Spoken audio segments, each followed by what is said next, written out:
What is going on, Twins fans, and welcome back to another episode of Twins Latest. I'm Sam Calder. Hope you are all doing well.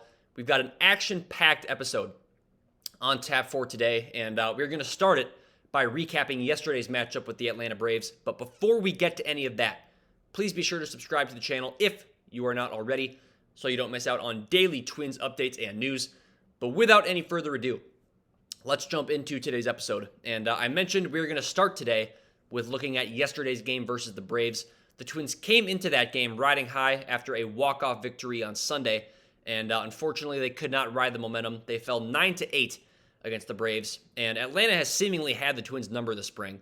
But as always, we are going to run through the good and the bad performances from yesterday, and we will start with the bad so we can end with the good stuff. Zebby Matthews struggled yesterday. He got his pitch count up to 69, which is good, threw 45 strikes, but the Braves just had his number. Over 3 2/3 innings, he allowed 6 hits and a pair of walks while giving up 6 earned runs, though he did strike out 5, and for what it's worth, he really didn't give up a whole lot of hard contact, so there definitely was some bad luck involved in that outing, and all the damage came against him in the first inning. He was very sharp after that, but overall, the box score is not what you want to see from Zebby Matthews. It was not Austin Martin's day at the plate. He went 0 for 3 with a pair of strikeouts and a hit by pitch. The lone ball put in play was a soft rollover ground ball to third base. Not every day has to be a great one, but yesterday certainly was not. It was not a strong day for Liam Hendriks either. He allowed an earned run over his lone inning of work on a pair of hits and a walk. Every ball put in play against him was hit 96 miles an hour or harder. Not a good day for Hendriks. And then the last negative performance I want to look at is Orlando Arcia. He was 0 for 3 at the plate. He hit one ball hard, the other two not so much. Not an egregiously awful day, but compared to the rest of the team, a little bit. But on to the good stuff. Gabriel Gonzalez continued his strong spring. He went 2 for 2 with a home run and a pair of exit velocities over 100 miles an hour. He is now hitting 500 this spring with 4 extra base hits in 18 at-bats. For all the outfielders that we've talked about that have a real shot of making the Major League roster, Gonzalez does not get brought up enough. Infield prospect Tanner Schobel ripped a 2-run homer in his only at-bat of the day, 401 feet, 102.4 miles an hour off the bat. Josh Bell, Royce Lewis, and infield prospect Jake Rucker all hit home runs as well. And then last but certainly not least, Luke Keeschall. 2 for 2 day at the plate for him, along with a hit by pitch. He ripped a triple down the left field line in his first time up and followed that up with a double in his second at bat. He is now hitting .360 with 5 extra base hits in 25 plate appearances this spring. Great to see Keeschall get off to a hot start, but yet another tough loss for the Twins this spring. They fall to 4-11 as a result, and they'll look to get back on track this afternoon against the Rays. And we've got some exciting news. Joe Ryan is expected to make his spring debut today, so be on the lookout for that. But that is very exciting. Shifting gears from yesterday's action, we've got our daily prospect deep dive. And similarly to our player previews, we are running low on names here. We've got a few more left, but not a whole lot. But with that out of the way, the name we are looking at today is right-handed pitcher Matt Barr. Barr was a junior college pitcher drafted by the Twins in the 5th round of the 2025 MLB draft out of Niagara County Community College. He was committed to the University of Tennessee for this season, but wound up being drafted instead, obviously. And he was ranked as the top junior college prospect in the 2025 draft class.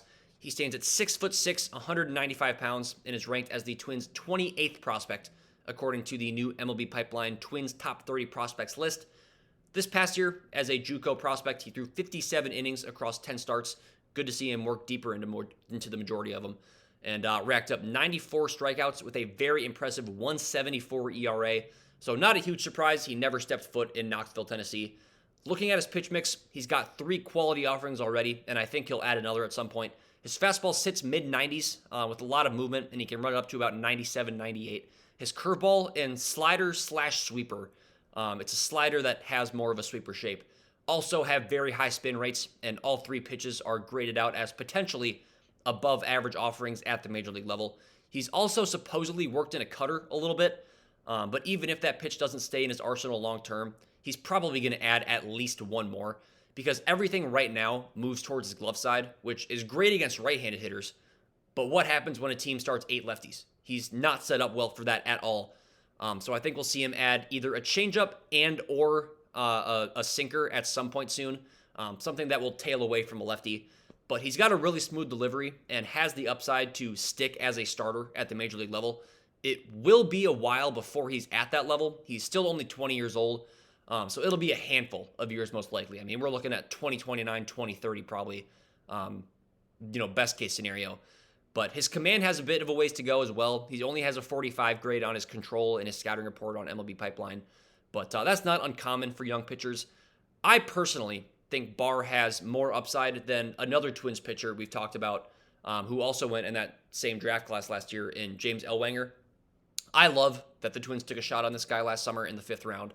I think he could provide a lot of return on investment at his draft spot, which I think was 149th overall.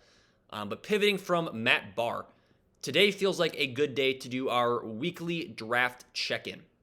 We've talked about a handful of names at this point that could be on the Twins' radar with their 3rd overall pick this summer. I don't want to bring up any more new names this week. What I want to do instead is go through every single name I've brought up to this point and rank them based on how I personally view them as prospects. I brought up 10 names as possible options, though I'm not going to include Rock Chalowski in these rankings because there's about a 99% chance at this point that he will not be available at the Twins pick.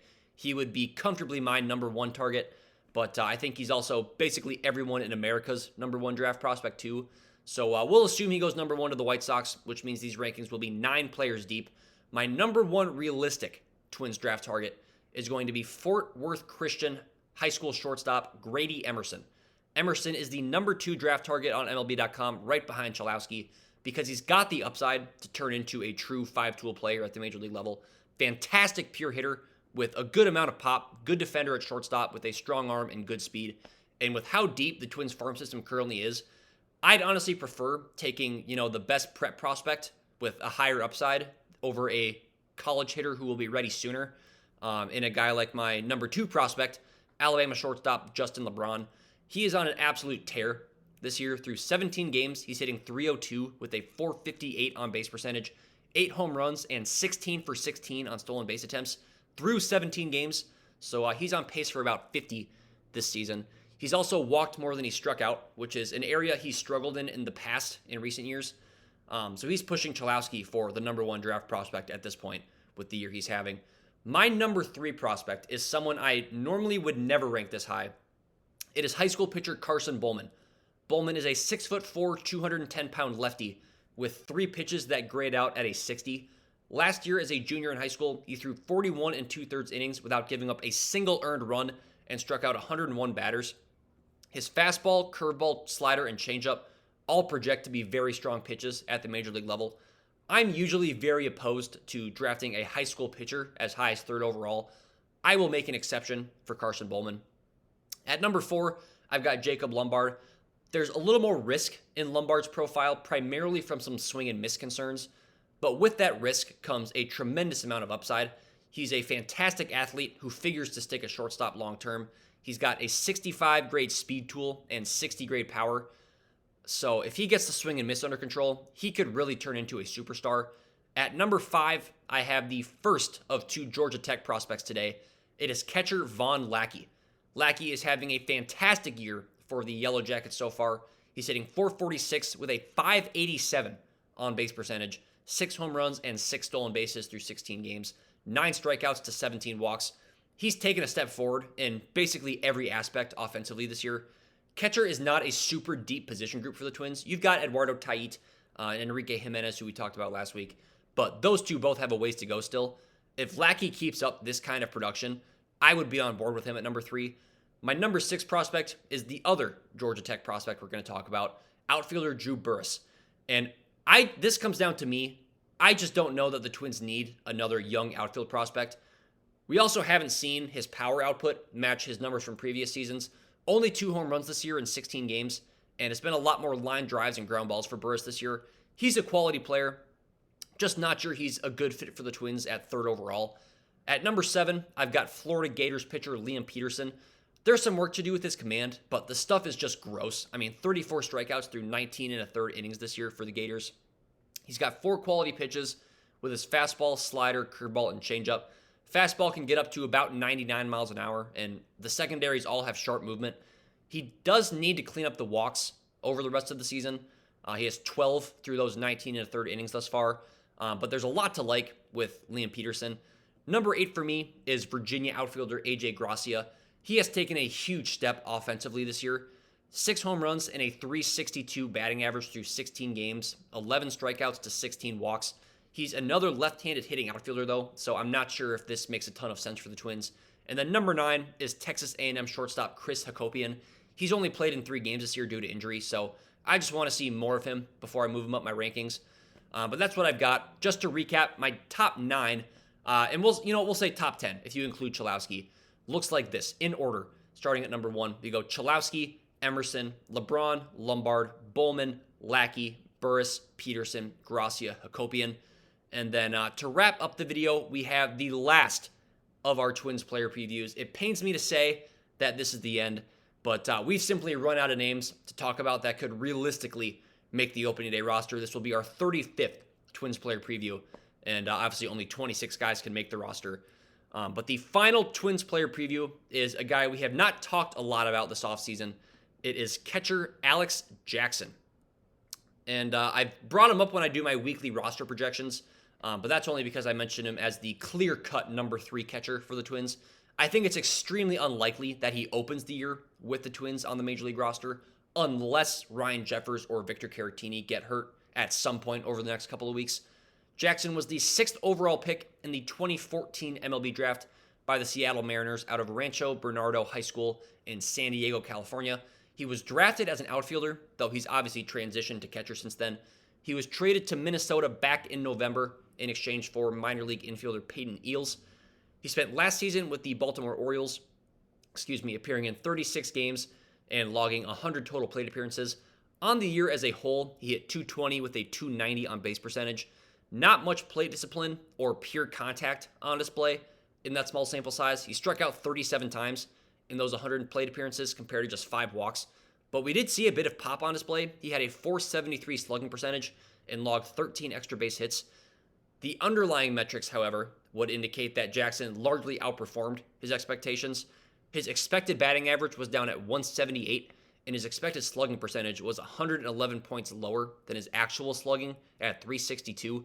So the advanced data would suggest Jackson did not hit the ball as well as the surface level numbers would lead you to believe. Jackson is an interesting hitter because despite the underwhelming contact skills, he does do some things well with his swing. He was among the best major league hitters when it came to bat speed last year at 76.1 miles an hour. Bat speed has really become a point of emphasis for hitters in modern baseball, so that's something worth noting. His barrel rate was way up at 14.8% as well, so there are reasons to believe that the Twins could do some work with him and turn him into a better source of offensive production. Jackson is also probably the best defensive catcher in the entire Twins organization. Last year, he was in the 79th percentile of all catchers in the caught stealing above average metric. So he's clearly got a good arm behind the plate. He was a quality framer, and his pop time of 1.9 seconds was in the 88th percentile of all MLB catchers. So if Jeffers or Caratini goes down, I think the Twins will be just fine at catcher. I really like Alex Jackson. We may not see any of him this year, either if Jeffers and Caratini stay healthy or if Jackson gets DFA'd to clear up a spot on the Twins 40-man roster. But if we do, I think it should be pretty similar offensive production, especially if the Twins can work with him on a swing, and he will most likely be a upgrade defensively. I think you can do a lot worse than Alex Jackson as your third catcher. But that is going to wrap up our Twins player previews, I'm sad to say. And it is also going to wrap up today's episode of Twins Latest. Thank you guys so much for watching. Please be sure to like the video if you enjoyed, and subscribe to the channel for daily news and updates on our Minnesota Twins. If there's a Twins-related topic or topics that you would like me to touch on in a future episode, let me know down in the comments. But until next time, I'm Sam Calder, and I'm out.